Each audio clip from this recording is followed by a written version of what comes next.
Every now and then in life, we find it necessary to make shifts. And such is true in my podcast journey. Allow me to introduce you to Embrace Your Power.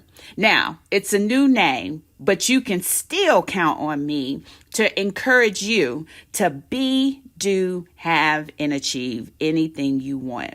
Embrace Your Power podcast with Denise Taylor is still the place where you can count on me to encourage you to build a life that you love without apology. So keep your subscription and stay in your seat and buckle up for a life-changing experience each and every week. For the longest time, I secretly wanted more. I often found myself shrinking to fit in, settling for what was comfortable, and even selling myself short. Once I finally accepted that we deserve success and we are blessed with the power to achieve it, I stopped playing small. I'm serious about building a life I love, and you should be too. I'm Denise Taylor of DeniseTaylor.live, and welcome to Embrace Your Power. I help women prioritize themselves, their success, and their happiness. Now let's meet this week's achiever whose story will inspire you to embrace your power and go. Well, here we are again. We're still in celebration mode. So thank you for tuning in to the party. I am so excited to be celebrating the podcast anniversary with you. Cue the music. We're singing happy birthday, happy anniversary, everything that cues up celebration, because this season is where we get a chance to enjoy the fruits of our labor. I am so excited to be able to come to you each and every week with a message to help you build a life that you love without apology. This is the place where you can always count on me to encourage you to embrace your power. So what do I mean by that? I believe that God has not given us a spirit of fear. He gave us power. And when we embrace it, we can be, do, have, and achieve anything we want. That is what I want to always encourage you to do. Build a life that you love. Now, in the spirit of celebration, we have been celebrating all month long. The balloons are still up. I'm still excited, and I want to just thank you. Now, whether you watch consistently on YouTube or you listen on Apple Podcasts or Spotify, I want to thank you for allowing me to be a part of your weekly lineup. Now, here is the time that I get to take a couple minutes and share more about the whole perspective of podcasting with you. What you need to know is this is a growing industry. It is an industry that has yet to tap into all of its potential. And I am so glad that the numbers are going to continue to increase for on-demand audio. Our appetite for listening to the things that encourage us, motivate us, inspire us in ways that are powerful and meaningful to each of us is continuing to increase, and we are continuing to want to go after it. So as a podcast listener, one of the ways that you can encourage others to tap in right here is by putting a rating or a review. So consider that an anniversary gift if you haven't done so already. Take time to rate and review the podcast. That is the quickest way for other people to get connected to us here. But here's a nugget. I was doing some research, and when it comes to podcasting, the population of podcasters and messaging for podcast communities that are diverse is growing. In 2020, it used to only rank at 34% was non-white. But now that population has grown, and podcasting is being embraced by up to 41%, and it's got a huge trajectory to grow. I am glad to be a part of that movement, to lift my voice, to be available to represent my people in the culture with messages that empower life. And so thank you for being committed here. Thank you for being a part of Embrace Your Power. Now, you know, that's a new name for us. So I may stumble from time to time. We are still all about life. We're still about love and we're still about happiness. But the way we get to the best versions of each of those is by embracing our power. Now, I've been celebrating by calling out some of the great reviews that have been put up for the podcast. I am still so pleased, elated, and very, very gracious that we have a 5-star rating after so many reviews. I can count on you to continue to allow that to be so. So give us your most positive review so that we can still get our voices amplified. So let's check in with a couple of reviews that were posted about the podcast so that you can hear what other listeners have to say. Now, it says, challenged by Denise. Every time she opens her mouth, to aspire more and to believe for greater. Excited for the regular dose of inspiration that will no doubt be present in the episodes to come. Oh, I appreciate that. You know, one of the things that I had to overcome was this fear of showing up authentically because I know I can be a straight shooter. But I have come to learn that the people who are waiting to hear from me will not be put off by that. They will be encouraged by that. They will be motivated to take action to change their lives. And it sounds like that it's resonating with this particular listener. The next one says, each episode is full of gems, jewels of information to guide you through life. That's incredible, because one of the things that I want to make sure we always do here is amplify testimonies. The Bible tells us that we overcome by the word of the testimonies of others. Once we understand that somebody who looks like us, somebody who is shaped like us, thinks like us, is able to overcome their situation and circumstances, it always empowers us to know that we can do it too. We first learn that we are not alone, and then we also learn what is possible for us. And so I am so glad that that jewel of information lets you know that you can get through life. The next one says this: after listening to the welcome and all of the sneak peek upcoming episodes, I'm excited for the full conversations. I love how Denise engages her guests in the conversations by asking questions that lead to deep, heartfelt dialogue. So happy to add this to my list of podcasts. You know, thank you for that. It's so funny because God has blessed me with an ability to pull out the substance, to pull out the wisdom, to be able to navigate the conversations in a very meaningful, impactful way that pulls out the nuggets of learning that each of the guests have had from their experiences. And what I enjoy most is my prep for these are not to do a rehearsal. So many of the times my reactions, my responses are the authentic expression of having heard it for the first time myself. And so I'm grateful that he has planted people in the journey of this platform that can bring life to others. And so thank you for your review. Now, again, if you haven't taken time to give me feedback, that is one of the ways you can connect, but we have another. We have a free community, Embrace Your Power, that is available to everyone on Facebook. You can always connect with me there. We've got a lot of great things kicking off in that community, one of which is Winning Wednesdays. We're going to have powerful moments on Winning Wednesdays. It gives me another opportunity to bring great persevering testimonies to the table so that you, me, we can be encouraged. And so be sure to tap in there and get connected in the free Facebook community so that you can hear the more encouraging testimonies that are being shared each and every week. And you can also see who my WCW is, my Women Crush Wednesday is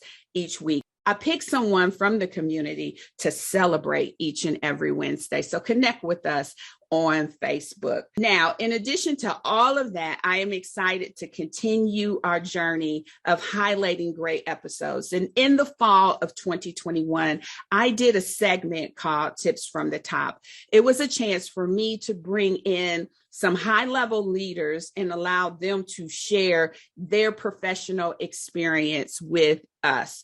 And one of the standout episodes that came forth during that season was with Terrence Hawkins.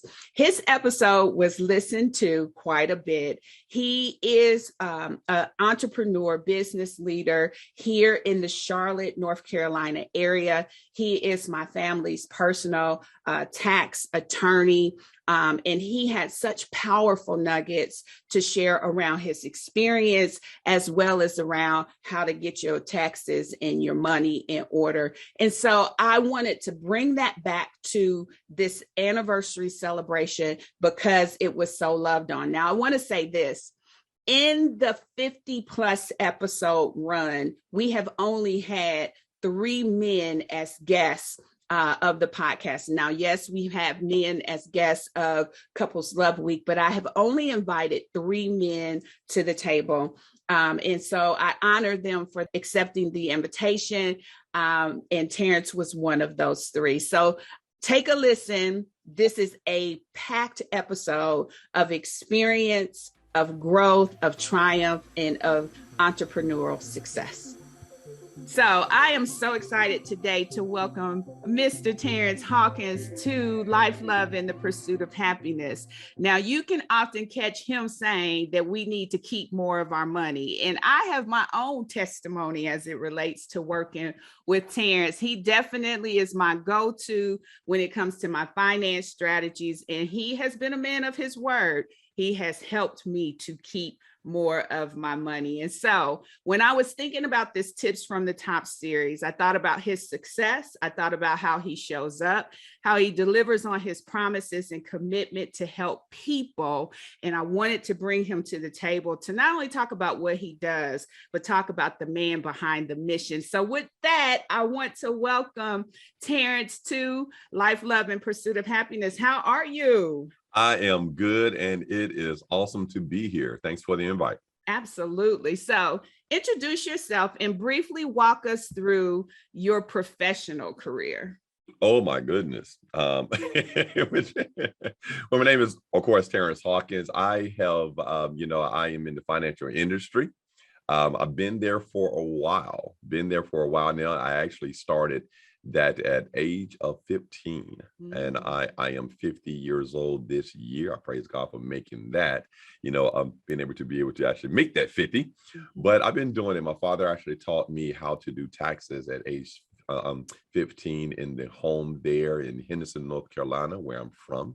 I came to Charlotte, North Carolina to attend the University of North Carolina at Charlotte in '89 and stuff. And I've just actually love finances, love to actually help people with finances. I founded Hawkins Accounting and Tax Service in '96. That means that we are 25 years old this year. Yes, congratulations. We celebrated the 25 this year, and I say we because my wife is now the CEO of Hawkins Accounting and Tax Service here with us, and I'm happy to be there because it's the only time I get to see her. If I was in the taxes all the time, so I'm glad that she's working here with me, there. But so we're 25 years actually strong. I'm there as far as doing accounting and taxes, and then my son joined the firm as well.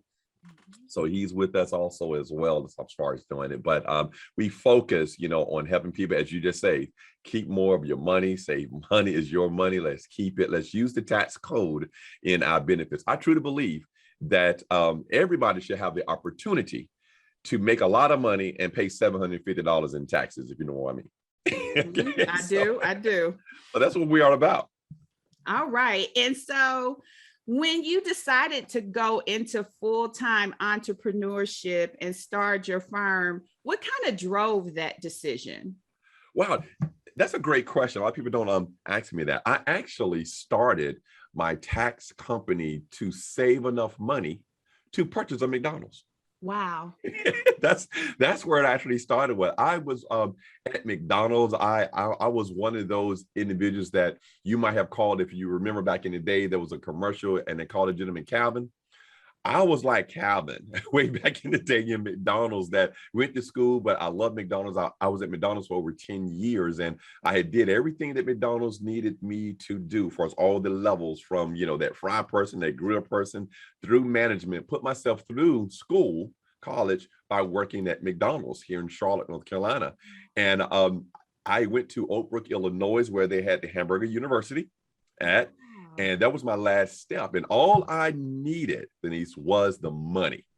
All I needed was the money. And they had several different programs that you can do at McDonald's at that time. One was a lease program and one was a purchase program. But needless to say, I didn't have money for either one of them. Mm-hmm. So I was able to ask my current owner at that time, what did he do to purchase the McDonald's that he did? And he was the one that told me, it's like, do you do anything else except working here? I said, well, I still do taxes for my college friends and for the employees and stuff part-time. He looked at me, he said, you need to start it as a real business. Wow. And that's when I actually started Hawkins as a real business, because he had that conversation with me in 95. And so that's why in January of 96, when we, started Hawkins Accounting and Tax Service. So that's really how I got started. That's pretty amazing. That's actually incredible, because a lot of times we don't understand the driving factor. So clearly Hawkins blossomed enough that McDonald's didn't have to come back to the forefront. I tell you, within 2 years, I remember talking to my father, within 2 years, I was like, oh, wait a minute, I can do this and not have to worry about all of this and the employees and the management and the 24-hour stores and things of that nature. And I love what I did, at the same time. So so it started as something just to get enough cash flow to purchase something. And I ended up finding out who I really like this even more.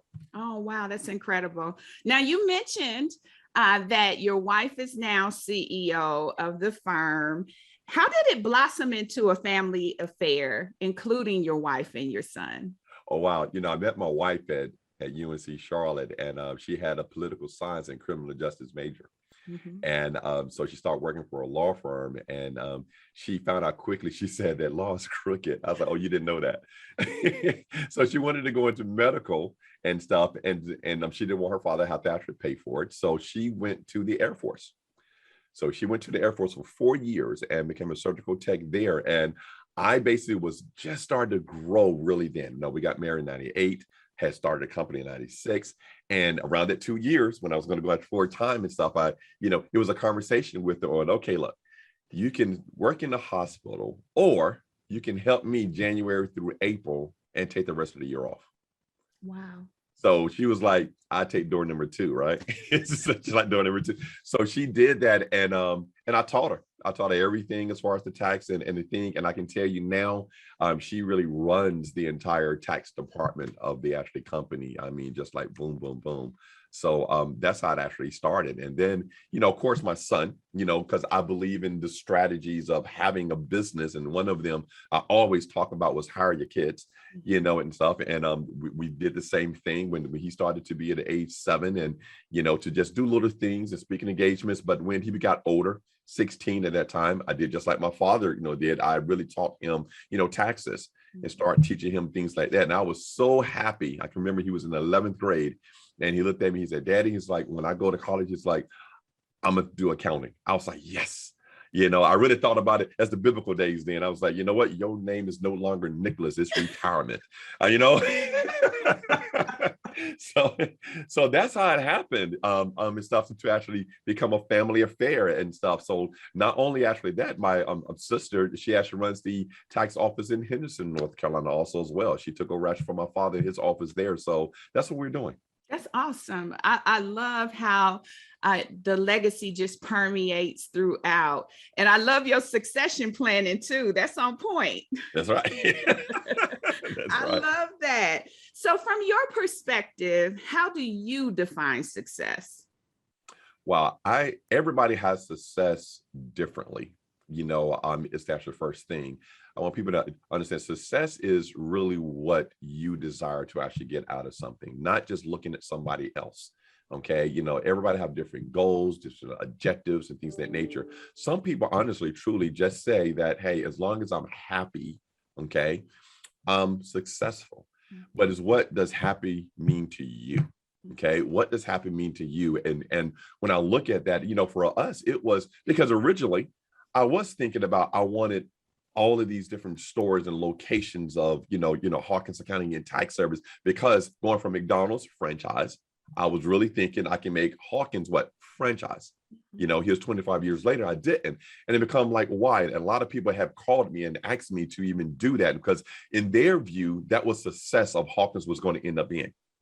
But success for me, like I honestly say, success for me is, even though I had a tax season business at that time and that year round, one of the things was to be able to provide for my family financially and be there for my family emotionally.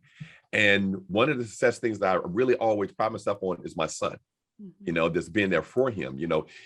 Our kids like to do sports and activities and things of that nature. One of the things that was big on his heart was basketball.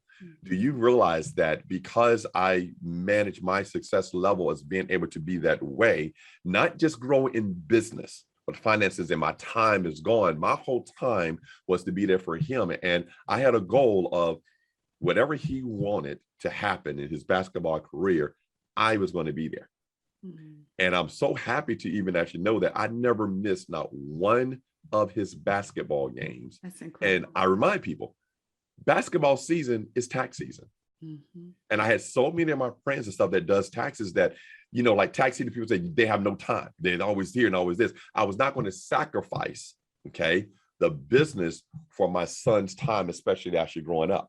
And I was able to be at his games. I was able to coach his games. I was able to be the head coach, even AAU, and do travel season. Wow. So that was me. And while having this company, because my priorities was basically, I wanted this. That became success to me. As far as doing it, it wasn't that I've had 10 locations, 20 locations. It was what's going to make me happy. And the happiness was to see the smile of my sons and my wife's face. That's priceless. I knew then that we were successful in our own right. Wow. That's incredible. That is absolutely incredible, because you're right. The overlap of basketball season with tax season, and you often hear stories of people who are in the tax preparation space and the space that you thrive in, that they lose all consciousness of time during that season, and the demand is there.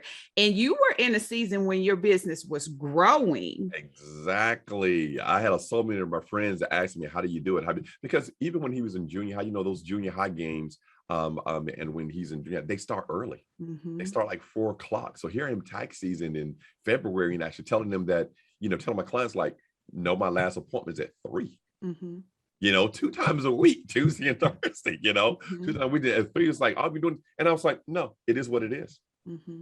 Because you can, when you have your business, do your own time schedule.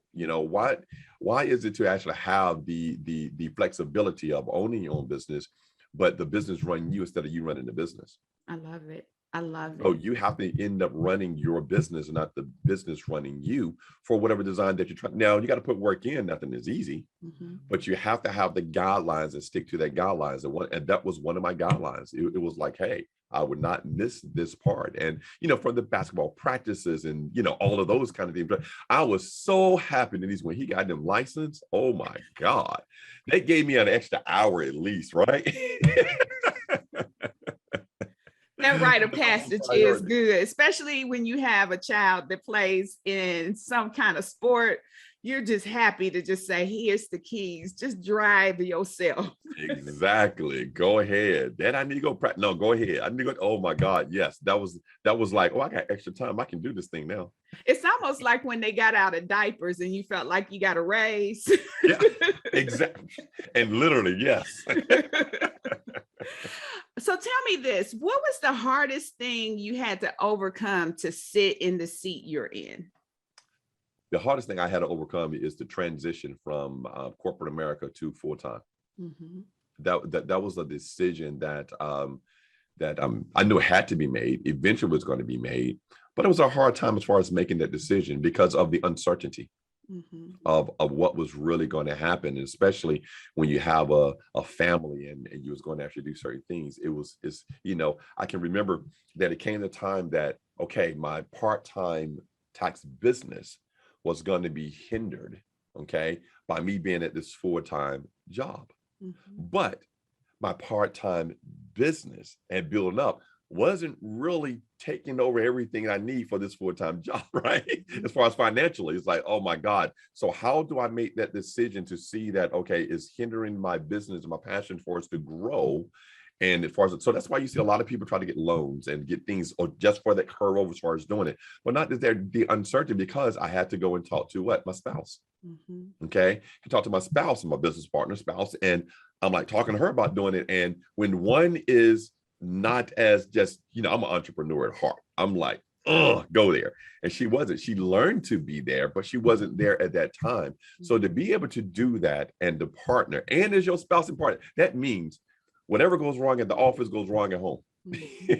Okay, because you're there all the time. So that conversation piece, and to be able to do that, and all of a sudden, while your son is still young at that time, you got responsibilities. So the hardest part about me to actually be at this position was those decisions on when it was going to be the time to go to the next level. Oh, wow. That's when it was going to be the time to go to the next level. That's a good one, because that transition space can often be the thing that paralyzes people from moving forward.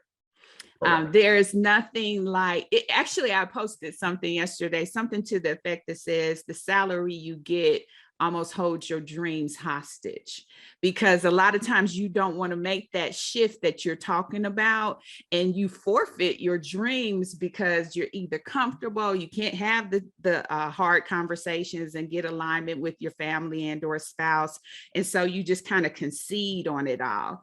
What was the undergirding thing that you think pushed you over the hurdle to say, I'm all in on making the shift? Oh man, when I'm a competitive person, and competitive doesn't mean just you going against somebody, it's going against yourself as well. And more importantly, what people think and say about you that you can't do.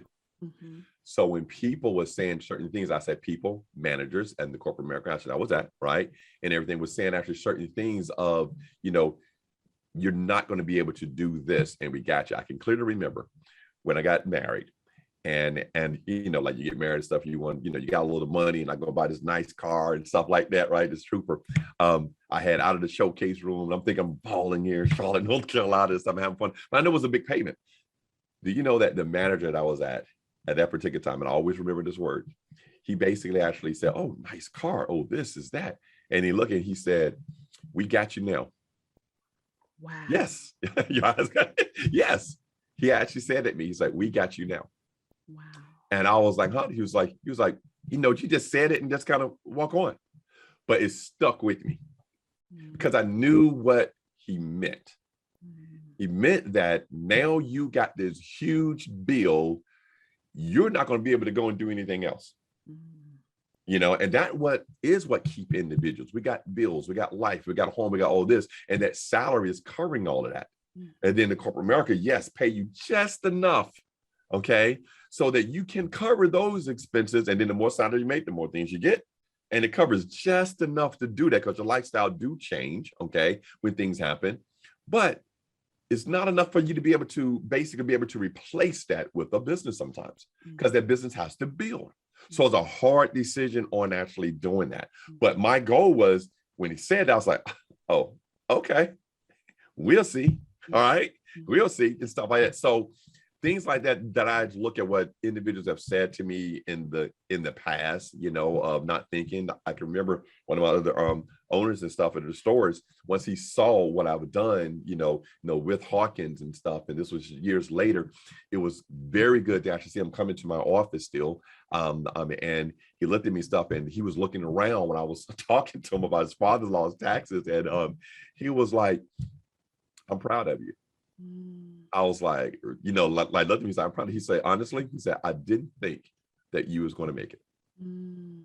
But that driving me, because, some people are against you and taking that next level. Everybody's not your friend.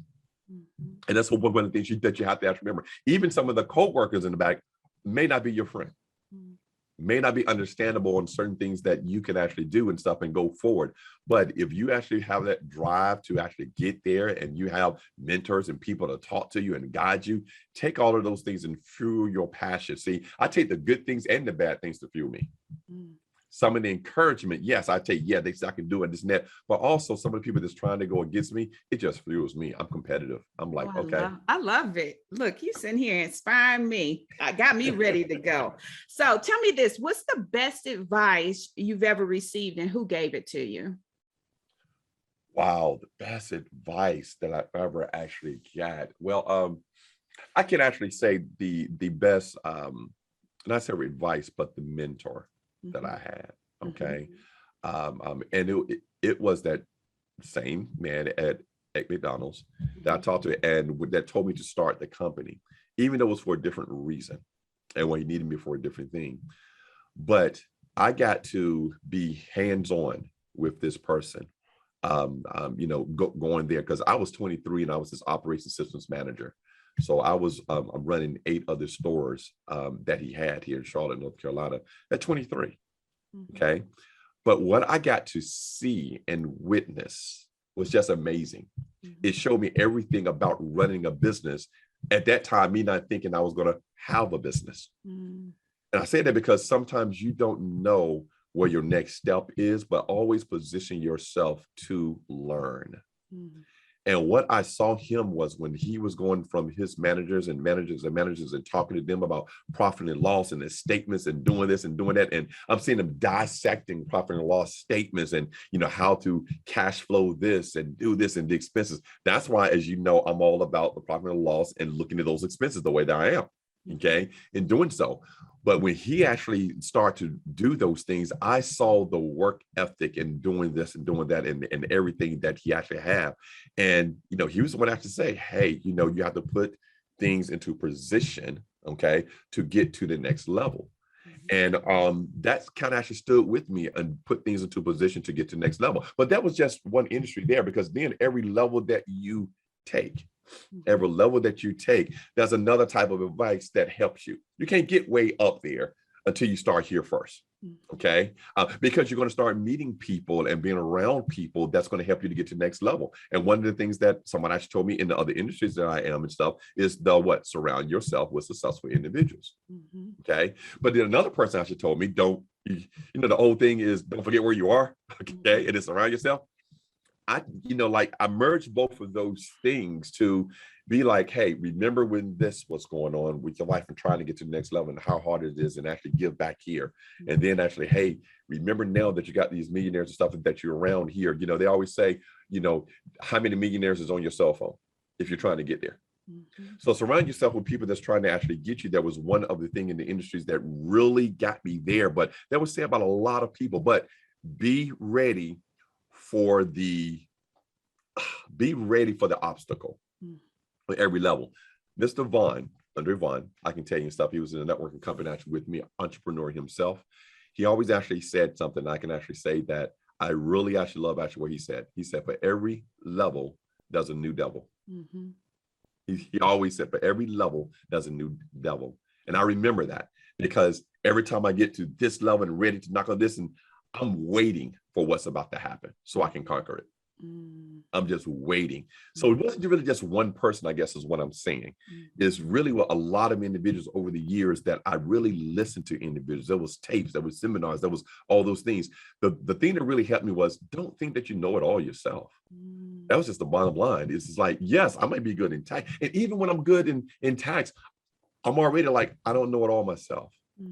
That's a lot of pages in the tax code. I don't know it all myself. He said, but find the things that you love, your passion, and be focused on it.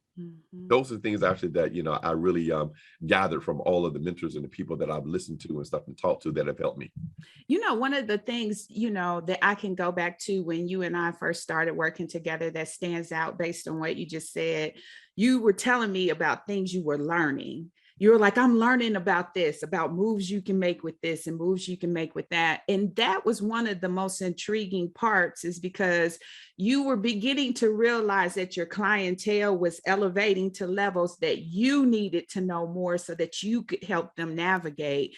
And so when you're saying don't get this sense that you've arrived or that you know it all, and be in that life learner stage, I've seen you exemplify that in just working with me. And so I can see how you put that into action. And that's impressive. Very, very impressive. Thank you. And I'm still learning. So when you think of yourself as a leader, what makes you proud? Other people accomplishing their goals. I mean, that's, I can say that quickly. When they accomplish their goals, I get a sense of smile on my face. And that drove my passion even when I actually taxes first. It started off with my clients because I saw those as goals as well. As you said, the deductions and the minimizing of this, I used to always like to see next year, did it happen? Did we get a good plan? And did we do this? And did we that? Are they accomplishing? But then when other individuals are asking me, because as I said, I'm an entrepreneur at heart, meaning I love people to be entrepreneurs as well. Okay. In doing that. So when I see some of the advice that I can share with them, or that what people share with me, or some things that I learned, and I see them accomplish that, I'll be like, yeah, that's good. Because that's what it's all actually about for me. To see other people flat out win is what, actually get me there. So as a leader, it's like, what can I say? What can I do? How can I connect you with somebody else that I might not be doing it, but can I be a part in that success story of somebody else? Can I actually do that? And that's what my whole word, is all about, impact. I talk about impact all the time. Impact, because impact then is beyond me when I'm living here on this earth. What can happen or can start somewhere else that I might just say one little thing and then happen for somebody later. I might not even know that person or do anything after with that person, whatever. Because I can remember in the 7th grade, there was somebody that impacted my life. And I can tell you, I don't know the person's name. I can't even remember what the person had on now. Okay. But in the 7th grade, there was a speaker that came to Eaton Johnson's middle school in Henderson, North Carolina, and he spoke to us. And his whole thing was hard now, easy later. That's all I remember was the title and the overall subject of it. If you work hard now, you can have it easy in life later. Now, of course, as an educator, he was actually really thinking about hard in school now, you can get a good job and stuff later. But the same thing goes on with anything that you do. Hard now, easy later. The thing I say about that is, by me not even remembering him, he made an impact on my life all the way through. What I hope to do is to do the same thing for somebody else, whether I know them or not. As a true leader, who can basically I impact that years later, they can say, I remember that I heard some gentleman say, I don't know his name, I don't know what he had on or anything like that, but he spoke this and it resonated with me, and now we're here. That's what I call a true leader. That's awesome. That is awesome, Terrence. Really, really is. And it can apply at any stage of your life, right? That's not just for the 7th grader. That's for the 17-year-old. That's for the 27-year-old, 37-year-old, 47-year-old. Because if we can rise up to do what it is we need to do today, that might be difficult. It does get easier later. That's powerful. What's been your biggest challenge as a Black male CEO, entrepreneur? Like, what has been the biggest challenge for you? Sitting around some of the tables that I want to sit around. Okay. It's really more of an actually challenge has actually been being respected at times. Okay. Being respected at times for who you are, what you're done, and of your body of work and your business, and assume that you're like others. Like normally when I tell people that I'm a tax professional or enroll agent, because people don't understand a lot of people don't understand really what a enroll agent is. I'm grouped into a certain category automatically. I'm grouped into a certain category, which is I'm grouped into just oh, he just does taxes, if you will, right?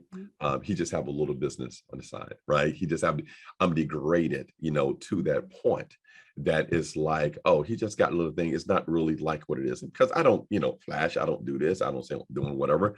I just like, yes, I've been doing this for a lot, but they may be thinking, oh, I know a lot of tax people right now because there's a lot of tax companies out there, but there's different levels. Okay, of doing that. So to be able to sit around that table, means that I have to have a body of work that people really actually like and appreciate and really talk about.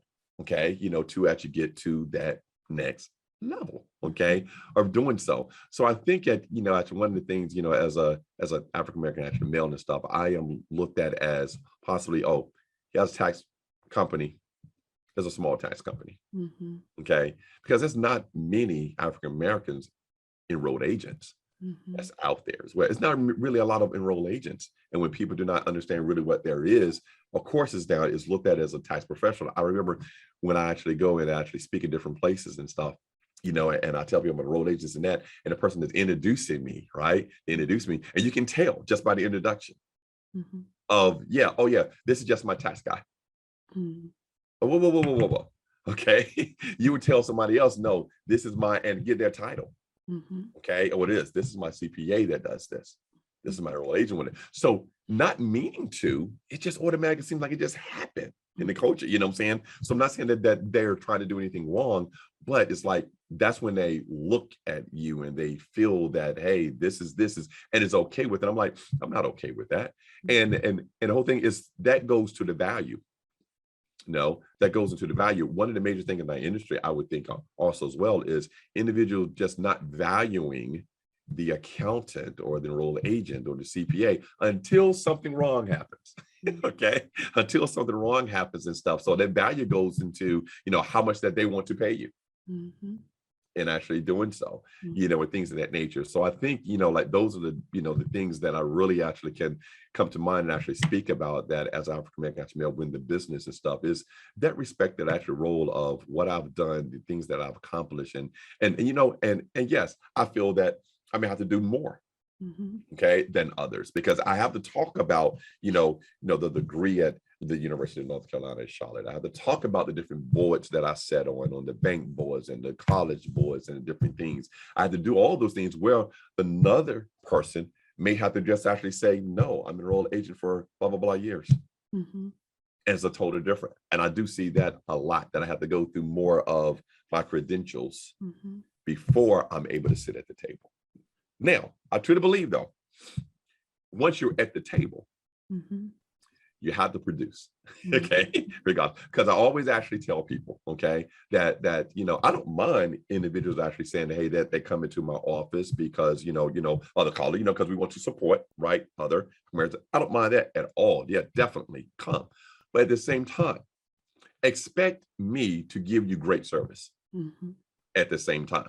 Don't come to me and then I give you bad service and don't come to me. No. Okay. Expect to give actually great service. So you have to perform at every level that there is, and I'll probably actually say that, at a very young age, when I looked at my clientele and stuff, young age, I mean, like high 20s, rated 30s, I'm still then about 30 at that time to 35%, non-Black as far as clientele. And that has still been growing as of today at a young age. It's something that was actually going up. Why? It was because of the body of work. So you can come to me from one place, okay, and then do that and stuff. And I've even had clients that have to say, oh, on the phone, I thought you were. Right, I thought you were. I've actually had that come, because the thing about it is, yes, our office presented that we invited everybody because everybody we want to help. I'm saying, and stuff like that. But there, there has been things that have came up to and stuff that we know, what I'm saying, about and stuff. That was another race and things that nature, things would have been a little bit different because I wouldn't have got to sit at the table. But I believe, give me a chance at the table and watch my body of work. Oh yeah, I know you're gonna hit it out the park. That's no doubt about it. You got too much of a competitive nature not to score. So school us real quick. Break down the credential that's valuable of being an enrolled agent.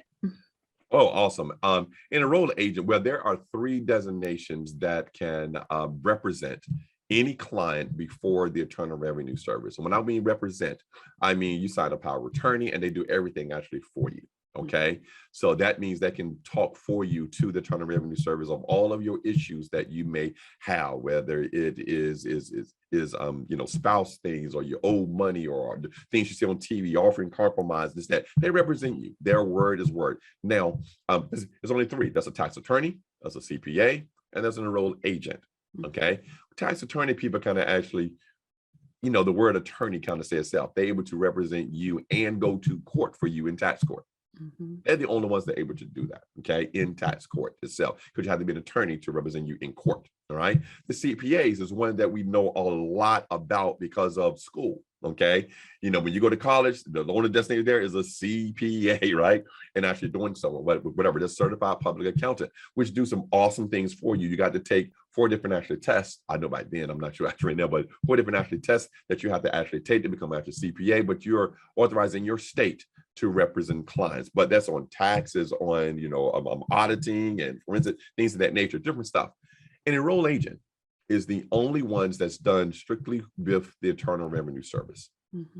Okay, they are the ones that basically have to go through 3 tests with the Internal Revenue Service, one on personal tax, business tax, and then representation with the Internal Revenue Service, okay, tax code and things of that nature. Well, we got to go through those 3 tests and then take continuing education credits like every single year.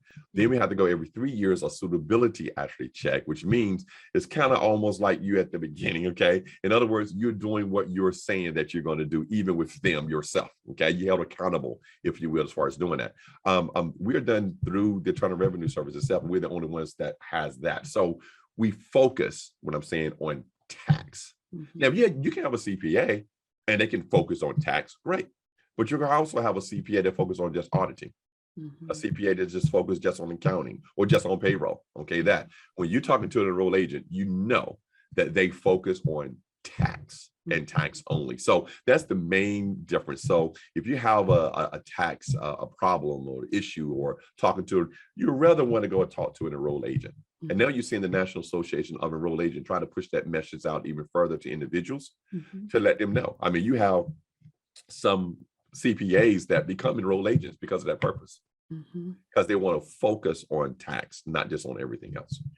So let me just kind of give some perspective of how valuable you are to the Taylor household. Okay. Okay. So we relocated to Charlotte in 2013, and I think we began working with you maybe 2014, something or somewhere around that time. But the truth of the matter is, when we met you, we owed 5 figures in taxes, 5 figures in taxes. And in working with you and you really helping us navigate just what you said, which is keep more of your money. This year, we got a return of 5 figures from our return. And so in just a few years, we have been able to flip what was a situation that truly was not working for us into a situation where we learned from working with you how to navigate. So when I say that you're valuable to us, you have been the guidepost to help us keep more of our money. Now, I can't let this moment go by without at least tapping into some of the tax saving strategies that you are often advocating, educating around, because they have been so integral in the turnaround for us. Now, I know you can go on and on, but I'm going to give you just a few minutes to be able to help the people. And then we're obviously going to let them know how they can get in touch with you so you can go deeper with them. But Terrence, please share with us some of the tax saving strategies that are often overlooked, but could be tremendously valuable, just like they have been for us. Okay, all right. I'm gonna go after 2 things after that I really actually look at. Okay, I'll look at now and later. That's the candy. Okay, now and later, right? I love it. The goal is to save money on your taxes now So those monies you're saving now can fund your later, which is retirement, and then to save money on your retirement tax-wise as well, now and later. The things that you want to do now, the biggest tax position that you can be in, okay? And people hear me say this all the time is you need to have a business. You have to have a business, especially if you're a W-2 individual, okay? With nothing else, you have to have some. Why? It's only because that the tax code benefits the business owners the most. It just benefits the business owners most. Individuals actually know about the cash flow quadrant, and they know there's 4 ways that you can generate income: W-2, self-employed, business ownership, and an investor. And people always talk about, let's get to the right side of this quadrant. This Robert Kiyosaki's actually, taught to make money there. But I always say it's not just make money there. You want to have your money taxed there, because the right side of the quadrant is taxed totally different. Investor income can go from 0% to 15% to 22%. Okay, there. Okay, corporate taxes this year is what, 21%. But individuals are paying a third of their income actually plus towards taxes, and some of our income more. Okay, in doing so, when you have a business itself, you're able to take advantage of a lot of different deductions that you're not doing now, and you're spending money on it now. So it's all about taking some of the personal expenses that you're already spending on now and turn those into business deductions. Things like the automobile that you have. That's auto deductions that you can even take on a percentage of that. We save people thousands of dollars a year for that. Things as far as your trips that you're taking. You need to learn how to turn those into business trips. And you know a lot about that, into business trips. And all you got to do is have something to be a business day. Okay. When you have your kids, you heard me earlier actually say, if you're going to spend money on your kids, growing up, we used to hear all about, you do this, Terrence, you feed the dog, Terrence, you clean the room, Terrence, and we're going to give you some allowance. Stop giving your kids an allowance and give them a paycheck. You're going to give them a paycheck if you have a business, and give them a paycheck, because now you can give them a paycheck. The Internal Revenue Service doesn't dictate what they must do with their money. So let them pay for their own AAU and expenses and the activities and schools and scouts, and you get the write-off. Thousands of dollars in savings actually right there. Medical insurance. We talk about medical insurance, expenses of it going up and going up, and it's getting high. It's getting high. We spend a lot of money for it, especially when retirement. Do you know that if you can position yourself up to 100% of medical expenses and insurance can be a write-off, including over-the-counter drugs? Yes, your Advils, your Claritins, all those things can potentially be a write-off. So if you're spending money on anything that I mentioned, including rent and mortgage and utilities, and you do not have a business, that's what I proved throughout the country, my seminars, you're losing a lot of money. So you have to actually have one that you have time for and make sure that it qualifies. You get a business to make money, not to get tax deductions. You hear that on my seminar. So you got to have the intent to generate a profit. You got to actively participate, and then you keep records and doing it. Those are things that you have to do. And you can do that 3 to 5 hours a week and make yourself a lot of money as far as actually savings. But then here's what I really think, Denise, when you talk about learning and next level, we really have to really look at our tax savings at retirement. Here's where we are missing a lot of right now, because when we are retiring, we're having our money, a lot of times we're talking to our financial planners and stuff and specialists, and they only talk about the accumulation of your money. They're not talking necessarily about the loss of your money, the stock market going up and down, but they do say, yes, there's a loss, but they always talk about what the average is going to always go up, right? But they don't really actually, show y'all that, but they never really talk about the tax implications of it, of what's going on. And I'm seeing a lot of people right now are going to be taxed on their money because everything is pretty much in the tax deferred. So you really need to have a specialist or tax professional to really look at the 3 pillars or buckets of investing your money in different things. You got to look at tax now, tax deferred, and tax free. And you may have to need something in every one of those buckets, but they have to ultimately lead towards tax now to tax free. And there's a lot of things that can actually do that for you. Taxes will go up. I don't care who's in office, what's going to happen, because it's at the lowest that it's actually been. So it will eventually go up. So do you want all of your money in tax deferred because you're saving money now at the lowest rate and then pay it at the higher? That doesn't make sense. Okay. So that's what you actually need to have to look at, to save your money now. You got to save money in your taxes now, but also look at saving on your taxes later. Now, later, have a piece of candy. So here's what I say to everybody who is like, oh my gosh, he's so smart, he's deep. This is why you forge partnerships that are so smart and deep. Everything that Terrence just walked through, he's not saying you need to know it. He knows it, and he's going to help you navigate. You just need to be educated to know that this is something you need to give consideration to, that you need to manage. I have sat across from Terrence and said, break that down for me. Break that down for me, break that down for me. And the reason why it's important to find someone who has a heart of helping you save your money is because when you ask them 3 times to break it down for you, they will be patient enough to walk you through it and help you navigate how to save. And that to me is the mark of not only being a successful person, a helpful person, a thriving entrepreneur, but a game changer in how you are helping your clients. And I, again, can only reiterate how valuable you are to us. And I hope that people will begin to forge the right relationships for their success by partnering with people like you. Terrence, thank you so much. You have been awesome. Thank you.